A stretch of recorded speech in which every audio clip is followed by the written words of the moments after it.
नमस्कार,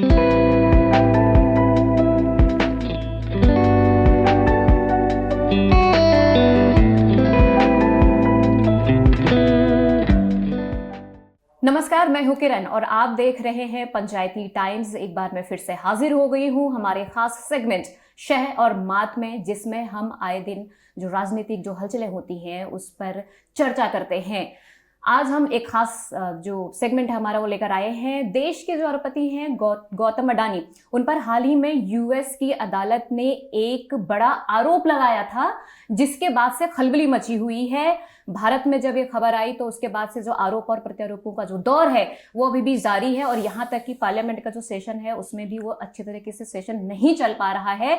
इसी मुद्दे पर, खास मुद्दे पर बात करने के लिए आज हमारे साथ मौजूद हैं सीनियर जर्नलिस्ट नवीन उपाध्याय जी। सर, बहुत बहुत स्वागत है आपका हमारे इस खास सेगमेंट में। मैं सबसे पहले सर आपसे ये जानना चाहूंगी कि क्या है ये पूरा मामला और क्यों इस पर अभी तक जांच नहीं हो पा रही है?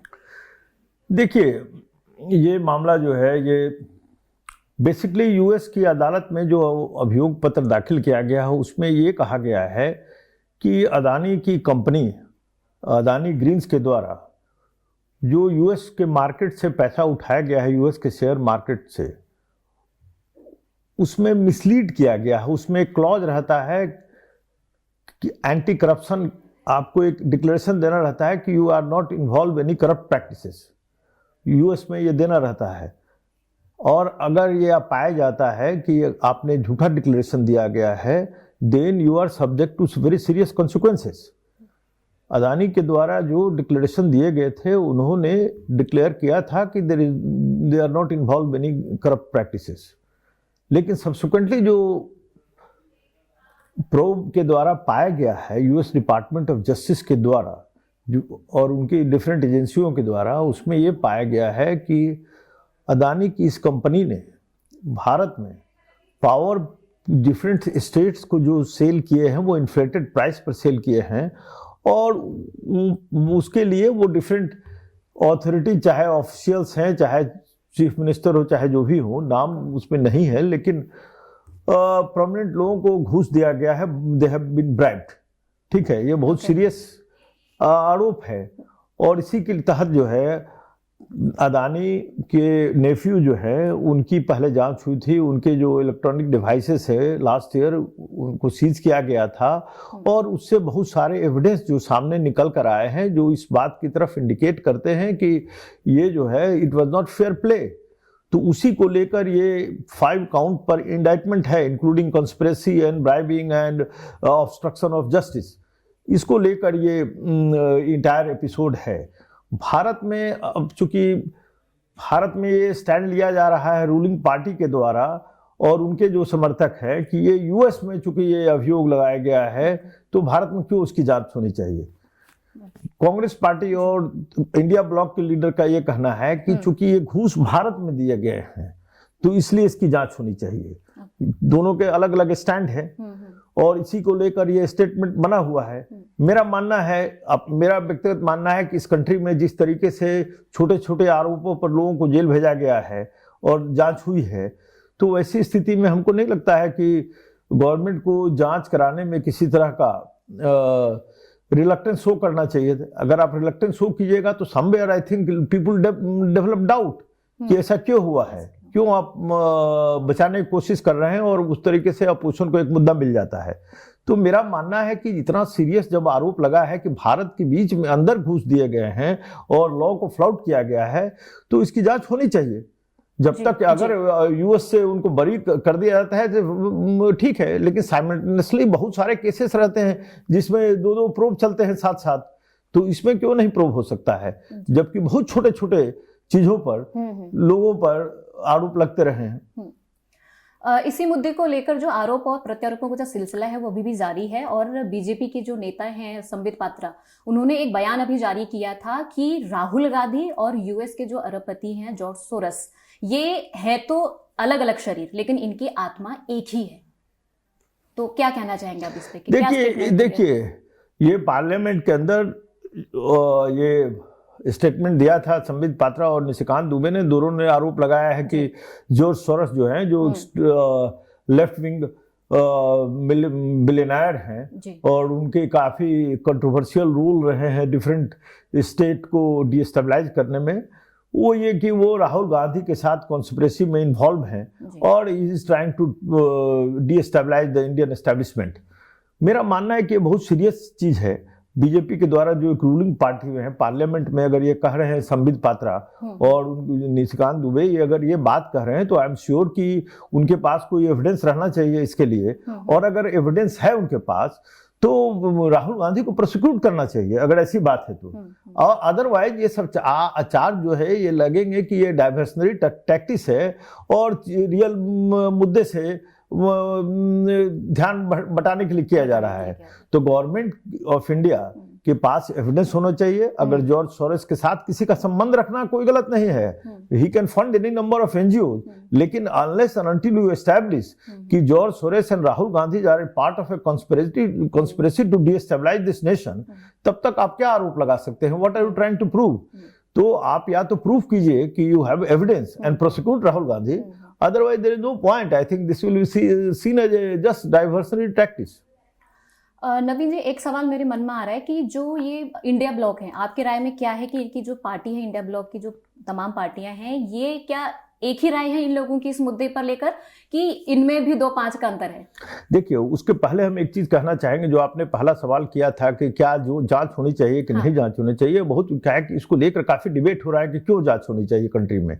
मेरा मानना है कि आप छोटे छोटे चीजों पर जांच हुई है इस कंट्री में।